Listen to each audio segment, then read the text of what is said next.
says directors, writers will suffer as Hollywood's DEI programs shut down. The star is talking about problems ahead for diversity, equity, and inclusion across the industry as she appeared at the Red Sea Film Festival in Saudi Arabia on Friday. Whoa.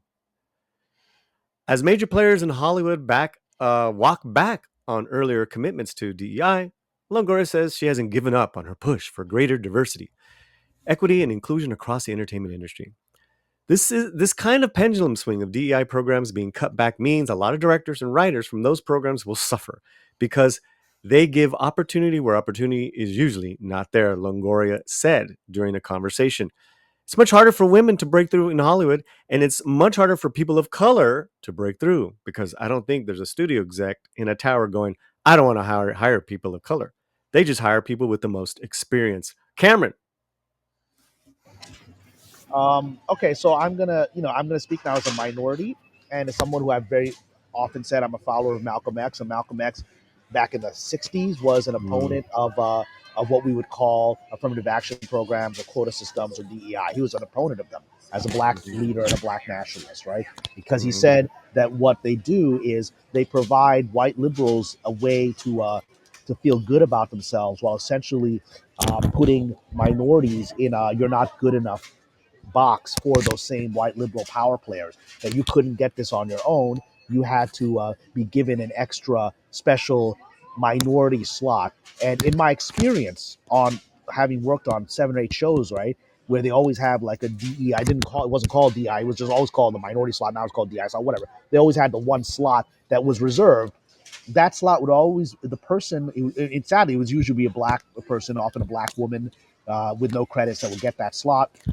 And as a writer, and then that person would be fawned over in the writers room and then given no respect privately. Like they wouldn't be given, like, they would be treated as, oh, you're like, you're the mentally challenged little child that we must pat on the head, right? That's how they were treated. Like, and none of them, at least the ones that I worked with, not one of them advanced past the earliest levels. So her talking about you got to have experience. No, what you have to have is you have to be a survivor in this town. Nobody is guaranteed anything. This town is unjust, just like the world is unjust, right? This town advances people through their network and their buddies and friends. There's a lot of people that are incredibly successful who don't deserve it based on their talent, right? And that's not going to change. That's the reality of the world because the world is unjust. So for someone like myself, who is a brown Pakistani Muslim, whose politics are pro-Palestine, I'm already in a weird minority of this town. Already people that don't want to hire me, blah blah blah. I've dealt with that for 20 years, and the only way I can survive that, the only way I have survived that,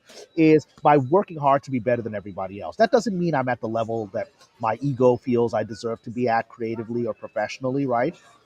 But I'm still in the game and I'm surviving in an industry that is openly hostile to me personally, right? So not just to what I represent, but just to me personally. And I've never gotten the advantage of these DEI things, right? And I have a career because people that don't really like who I am or what they think I represent sometimes hire me because I really am the best person for that job. And I've been in those situations where I've been in rooms where it's clear the boss doesn't really like me, but they need me to do a task, right? And they know I'm good at it. And that's how I've survived and advanced to wherever I've advanced to in my career. So, with respect to Ms. Longoria, I've often said, actors, who is the audience for those comments? Because people always get freaked out by these comments. Who is the audience? It's not you. It's Hollywood executives whose butts they're trying to kiss to make sure they get work. Because all the same people that Malcolm X said, the white liberals who, you know, need to feel good about themselves, she's reaching out to them saying, look, I am on board with the values that you claim to have. Please keep giving me work. And she's a very successful, very wealthy woman, but she still feels that insecurity. Here I am. I'm saying that, I just had that conversation with some of my mentees. I'm like, you know what? Don't take these DEI things. They're going to disrespect you. It's going to be a harder road. But if you want to make it to the top, that ain't the road to do it. That's the road to the bottom, right? And so, with respect to Ms. Longoria, I 100% disagree with her. The world isn't going to be fair. It's not going to be just. And what minorities have to do is just be better than everybody else because that's life. That's just life. That's true in any society. 100% agree with you. And the thing is with these diversity programs, they've been around in all the studios, television and film for decades. diversity programs, Yeah. diversity showcases. I've worked on them. I've worked with my mentor in the 90s on them. And you know what? Maybe, one, there was, it created a career from someone. It did this, but it was always a diversity check for the student to say, hey, we did that SAG.